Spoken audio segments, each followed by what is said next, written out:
Hi, my name is Kim Cullen, and I'm a personal injury attorney in Winter Park, Florida. We talk to a lot of people who are involved in accidents, and normally we're talking to them because they've been involved in an accident that was caused by somebody else. But from time to time, we run into people in the community, friends of ours and things like that, who have questions after an accident that maybe they've caused or their children have caused. So one of those questions is, if my name is on the title of my car, do I have anything to be concerned about as long as I wasn't driving, but somebody else was and caused an accident? And the simple answer to that question is yes, you do, because Florida is what's called a dangerous instrumentality state. That means that whoever owns a dangerous instrumentality, and a car is a dangerous instrumentality, whoever owns that vehicle has most times ultimate responsibility for whatever damage that vehicle causes. So if you've loaned your car to somebody, if you own a vehicle on the title but your child drives it and your child's involved in an accident, then you could face some exposure for damages.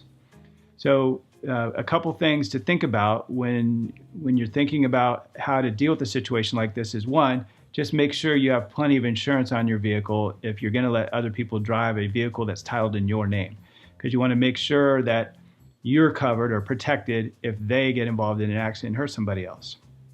The other thing is you might want to consider placing the title of a vehicle, if it's a vehicle that someone else is going to be driving frequently, you might want to consider placing the title of the vehicle in somebody else's name in order to escape any potential responsibility if they go out and injure somebody in a crash. A lot of people don't want to do that. Obviously, if you title the vehicle in somebody else's name, then they have control over it. They could sell it or do whatever they want to with it.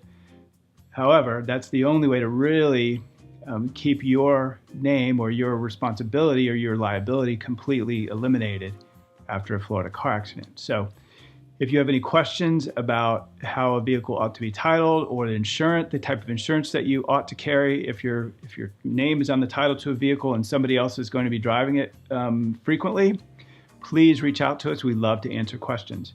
You can call our office at 407-254-4901. You can text us at 407-644-4444. You can even email me at kcullen@cullen-hemphill.com. Or you can visit our website or our YouTube channel to find hundreds of posts, literally hundreds of posts of information just like this that will be helpful to anyone who has questions about a Florida personal injury case.